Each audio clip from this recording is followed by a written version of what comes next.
dicalonkan sebagai calon anggota DPRD provinsi.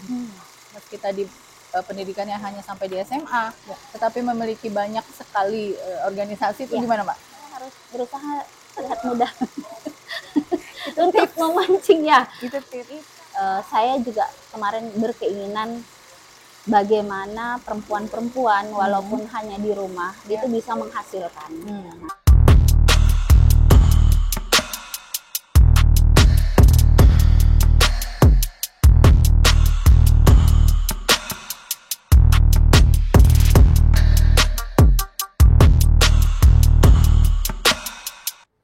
Assalamualaikum warahmatullahi wabarakatuh. Halo sahabat Insight, ketemu lagi di Insight Talk. Kita masih berada di Kabupaten Sanggau kali ini bersama narasumber yang juga sangat spesial, anggota DPRD Kabupaten Sanggau, Epifania Ratih Kumaladewi. Kita langsung sapa ya. Mbak Ratih, selamat siang. Sehat? Puji Tuhan sehat. Sehat, alhamdulillah. Mbak Ratih, kita ngobrol-ngobrol santai nih ya, terkait dengan profil dari Mbak Ratih sendiri di DPRD Kabupaten Sanggau. Sebagai wanita, mungkin perwakilan dari perempuan, wakil rakyat di DPRD Sanggau ini kan nggak mudah nih Mbak, untuk menduduki sebagai anggota DPRD di Komisi 4 ya. Mungkin kepada sahabat Insight, Mbak Ratih bisa cerita nih gimana profil dari Mbak Ratih sendiri hingga bisa menduduki sebagai anggota DPRD Kabupaten Sanggau. Oke, baik. Jadi mungkin saya bercerita bukan sedikit tapi banyak ke belakang. Awal mula saya bergabung di partai politik itu di tahun 2002. Jadi sudah cukup lama karena memang tidak seperti teman-teman yang lain, mungkin tamat SMA itu langsung kuliah. Nah, saya ini hanya di Sanggau saja gitu, karena saya agak cepat menikah, ya. Jadi untuk aktivitas lain dan saya juga tidak bekerja, mungkin saya ikut dalam kegiatan di partai politik tersebut. Karena kebetulan paman saya sendiri waktu itu juga menjabat sebagai anggota DPRD dari fraksi Partai Golkar dan ketua DPD Kabupaten Sanggau untuk Golkar. Nah, saya ikut bergabung, intinya untuk saya mungkin mencari teman. Nah, kemudian dengan sejalan waktu saya mengikuti beberapa organisasi sampai saat ini. Sepertinya belasan organisasi dan berapanya juga ada organisasi perempuan. Nah, begitu. Kemudian di 2009 saya mencoba untuk mencalonkan diri karena saya sudah kader dari 2002. Tapi waktu itu karena awal mula ada aturan 30% perempuan, saya itu dicalonkan sebagai calon anggota DPRD provinsi. Nah, mungkin di situ karena pengalaman dan belum, ya saya tidak terpilih dan tidak sampai di situ. 2014 kita coba lagi, tapi saya tidak mau di provinsi, saya coba untuk di Kabupaten Sanggau. Nah, ternyata sudah cukup berjuang, ternyata memang masih kurang dan ternyata saya tidak terpilih. Ya, saya coba lagi 2019 kemarin dengan pengalaman saya yang di belakang dan juga mungkin dengan pengalaman saya di organisasi. Saya tidak kuliah, tapi mendapat ilmu dan wawasan saya rasa lewat beberapa organisasi yang saya gitu. Dari cerita Mbak Ratih tadi kan belasan tuh organisasi yang diikuti, itu menjadi salah satu kekuatan untuk duduk di DPRD ya Mbak? Ya. Melihat kans atau kesempatan dari khususnya wanita yang bergelut di dunia politik, tetapi kemudian meski tadi pendidikannya hanya sampai di SMA, tetapi memiliki banyak sekali organisasi itu gimana Mbak? Jadi yang pertama mungkin karena saya waktu itu istri seorang pegawai negeri. Organisasi pertama setelah saya menikah itu Dharma Wanita, karena itu otomatis. Nah, kemudian kita juga di gereja ada yang namanya WKRI, saya ikut. Dan sekarang dibentuk juga ada Dewan Adat tuh saya ikut. Nah, Dewan Adat Dayak ini, DAD ini saya nih pengurus di kecamatan dan di kabupaten sampai sekarang. Jadi di kecamatan juga, di kabupaten juga. Terus saya di mana ya? LP3K, Pesparani, itu di kecamatan juga, di kabupaten juga. Kemudian ada di PKK, nah, karena suami saya juga pernah menjadi camat Kapuas. Saya artinya otomatis menjadi ketua tim penggerak PKK Kecamatan Kapuas. Karena daerah pilihan saya Kapuas waktu itu. Nah, dari 2 tahun saya keliling untuk kegiatan pemberdayaan, di situ saya banyak bertemu sama orang-orang dan mengenal bagaimana terjun langsung ke daerah, bagaimana keadaan dan kondisi Kecamatan Kapuas yang menjadi daerah pemilihan saya. Jadi itu pengalaman yang luar biasa menurut saya, yang terbesar, yang membuat saya juga memutuskan di 2019 itu saya mencalonkan diri. Ya, terpilih ya, Mbak? Ya, karena mungkin pengalaman saya langsung ke lapangan, saya berhadapan dengan masyarakat, kebutuhan masyarakat apa itu semua terekam pada saat saya ke lapangan. Itu sih. Nah, kebutuhan masyarakat yang tadi Mbak Rati bilang itu kan aspirasinya kan pasti banyak sekali tuh. Ya. Terutama kalau untuk wanita, ibu-ibu di daerah pemilihan Mbak Rati sendiri gimana, Mbak? Apa permasalahannya, khususnya mungkin ada stunting yang ada di Komisi 4 ini kan tentang ini ya. Ya, itu apa aja sih yang selama ini Mbak Rati rasakan turun ke lapangan gitu? Ya, kalau 2019 kemarin kita, kalau stunting kan baru ini ya. Untuk perempuan kita ini kan banyak ya kegiatan pemberdayaan lah yang dibutuhkan oleh ibu-ibu di daerah. Pemberdayaannya. Karena kita apa itu namanya, kader-kader itu kan banyak perempuan. Karena saya kemarin ketua tim penggerak PKK, mungkin saya lebih ke kegiatan-kegiatan PKK-nya ya, kegiatan posyandu segala macam. Nah, di situ juga kita dengan zaman sekarang yang harus menggunakan media sosial untuk aplikasi segala macam, itu agak susah. Gitu. Jadi memang banyak yang harus kita latih. Kemudian selain itu juga ya terkendala anggaran, karena memang kalau kegiatan posyandu segala macam tuh ya desa itu agak sulit untuk berbagi kelurahan. Tapi sejalan waktu ini sih ke sininya kayaknya bantuan-bantuan itu sudah mulai ada. Gitu. Dan saya juga kemarin berkeinginan bagaimana perempuan-perempuan walaupun hanya di rumah itu bisa menghasilkan. Nah, sebenarnya alam kita ini banyak menyediakan hal-hal yang mungkin kita bisa olah.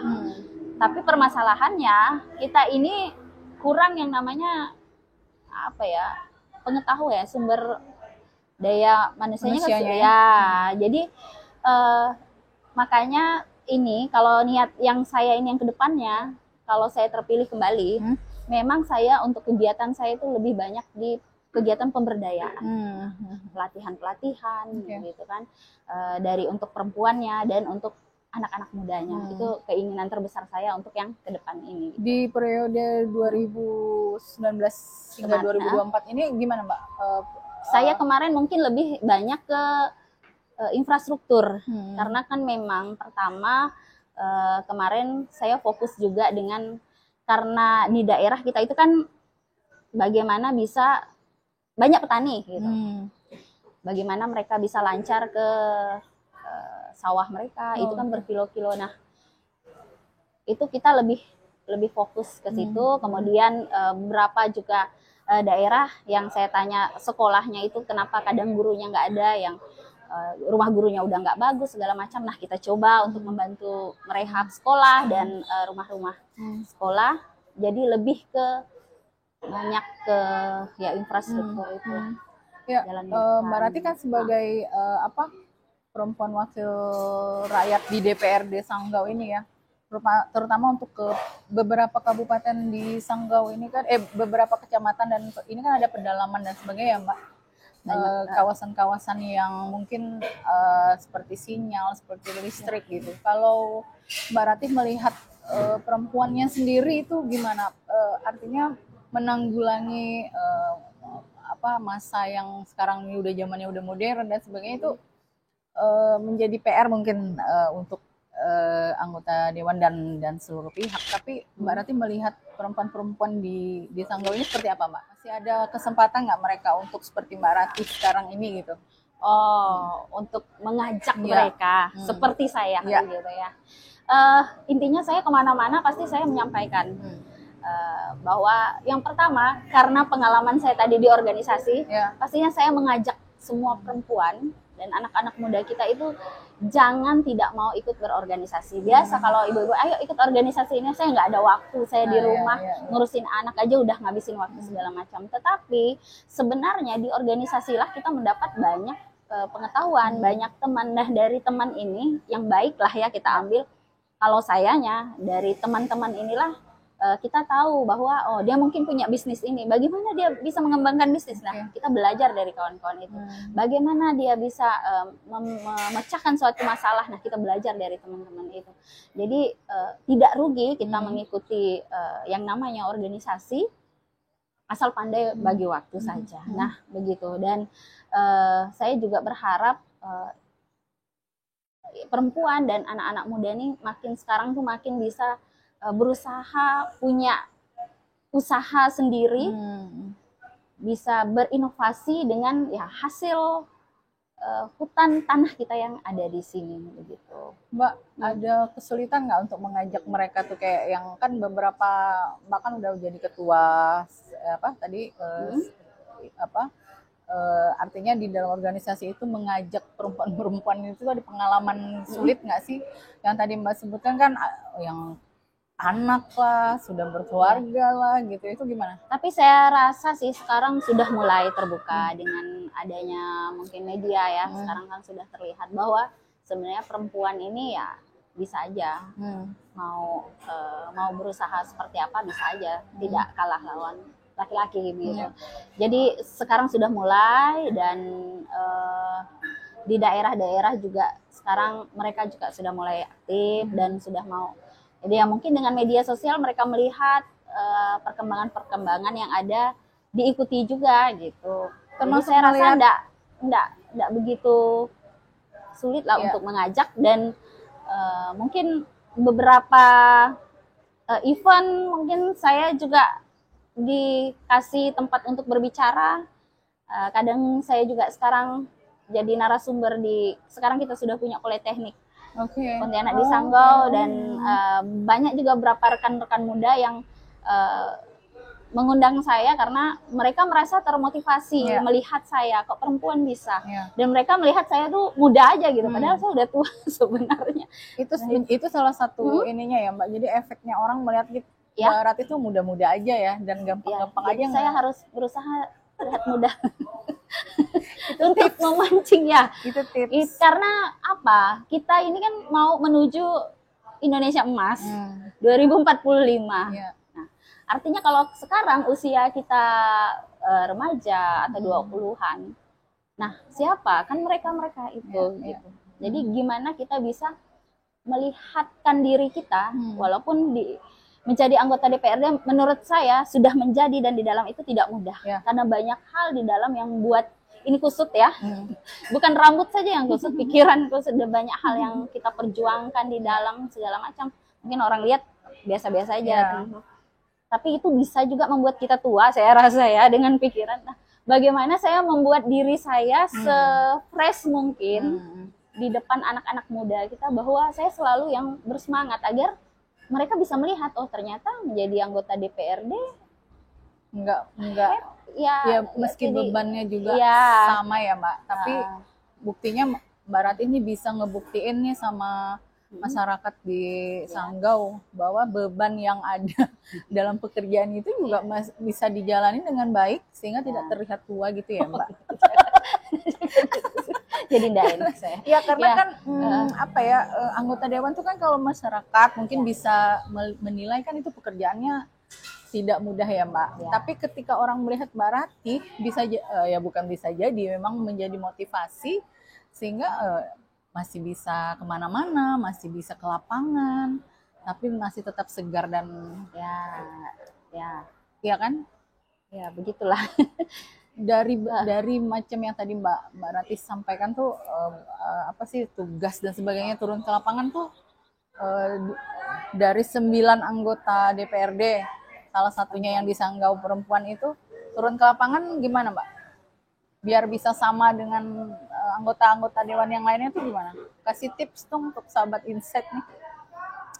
Biar bisa maksudnya fresh, bisa menghadapi masyarakat, bisa menjalankan tugas, bisa mengambil aspirasi dari masyarakat tuh gimana Mbak?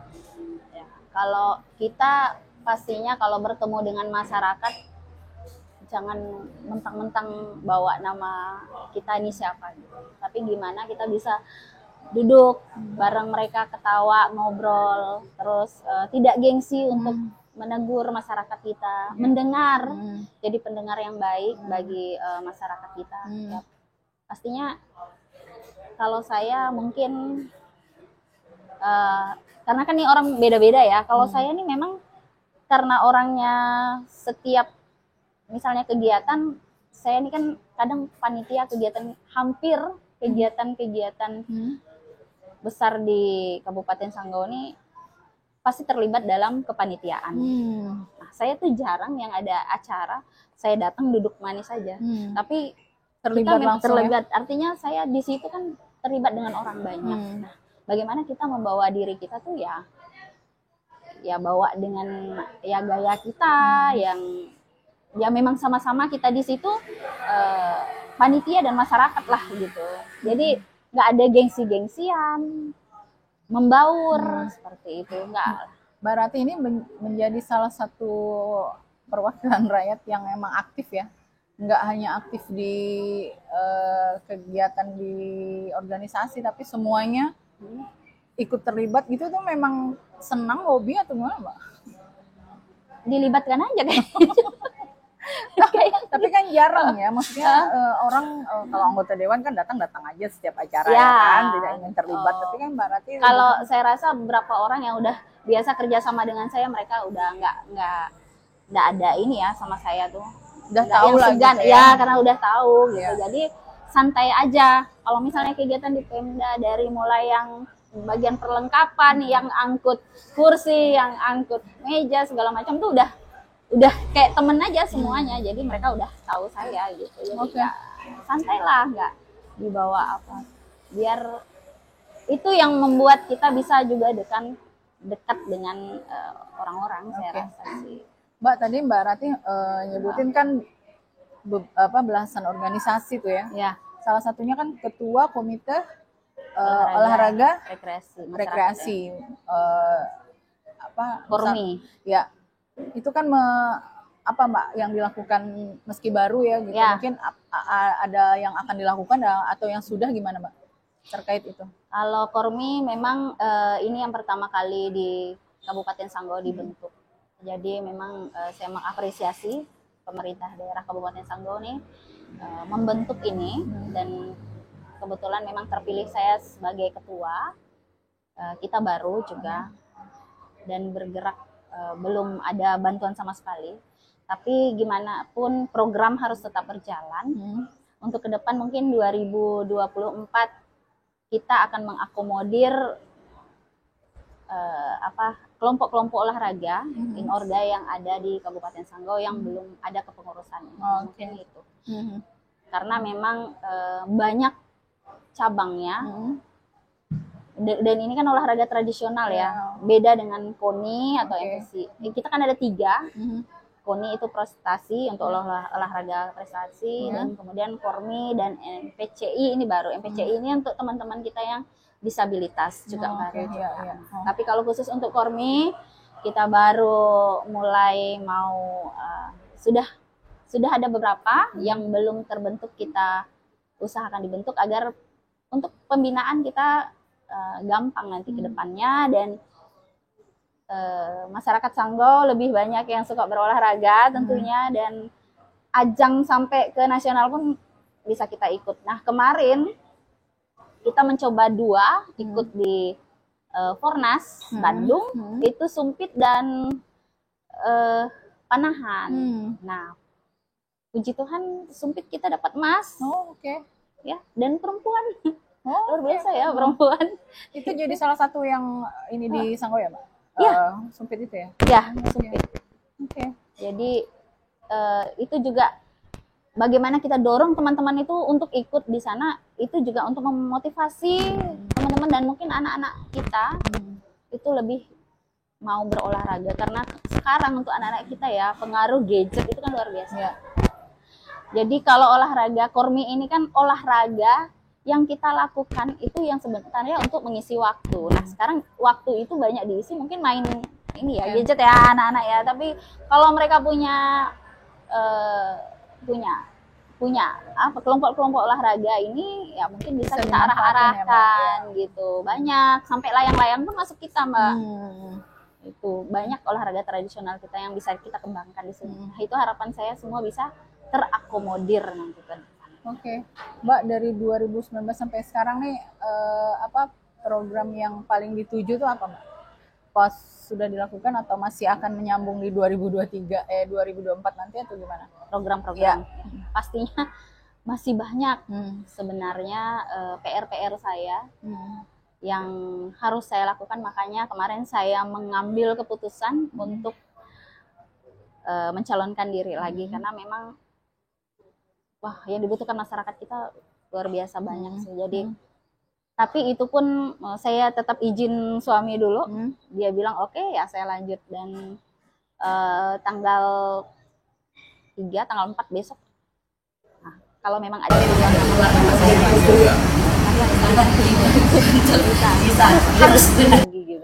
Karena banyak sekali PR-nya, dan banyak mungkin program yang ke depan akan ingin saya jalani, ini terlebih untuk perempuan dan anak muda gitu. Banyak. Oke. Tadi kan Mbak Rati nyebutin izin dengan suami. Iya. Nah, dukungan dari keluarga sendiri dari 2019 sampai nanti di 2024 gimana, Mbak?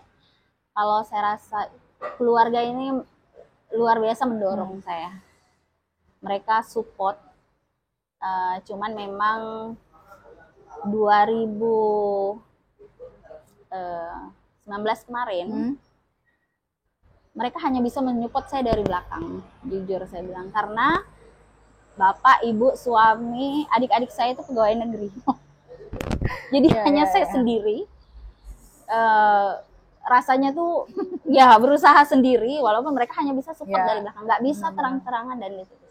Nah, sekarang bapak saya, ibu saya sudah pensiun. Oh, ini keluarga ASN semua ya? Hanya saya yang tidak, karena menikah muda mungkin ya. Jadi memang dan nggak tahu juga kenapa dulu nggak mau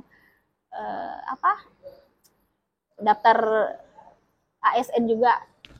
Nggak tahu juga dulu kenapa. Nah, sekarang nggak jadi. Tapi karena mungkin kenapa saya bisa di sini ya, tadi balik lagi tadi saya mengikuti organisasi, dari di organisasi itu terdorong ayo nyalon gitu. Nah, kamu sudah kenal banyak orang, kamu juga mungkin sudah punya pegangan untuk nanti bisa di DPRD seperti apa. Walaupun begitu nyampe di DPRD, nah itu tadi sebelum obrolan kita bilang, saya pikir di DPRD itu adalah titik saya, ternyata masih ada titik-titik dan titik-titik. Masih banyak hal yang harus dicapai juga di dalam. Nah, saya sebagai perempuan kadang ya memberanikan diri saja. Contohnya seperti pemilihan ketua komisi, ya kalau berani aja gitu. Saya bilang sama teman-teman saya di fraksi, saya mencalonkan diri jadi ketua loh. Siapa yang bantu? Kata, nggak apa-apa, nanti berusaha sendiri. Saya bilang, saya mau mencoba. Kalau yang lain bisa, kenapa saya enggak? Nah, gitu. coba Oke. dan kalah. Setidaknya itu ada usaha Ya. dari seorang Ya. wakil rakyat Pengalaman terhadap diri ya. sendiri ya kan Mbak? Karena masih Betul. banyak PR-PR yang tadi Mbak Rati Ya. sebutin. Ya. Oke, Mbak Rati, ini kita udah masuk di akhir sesi. Ya. Yang mudah-mudahan kita bisa lanjut di sesi-sesi nanti selanjutnya ya.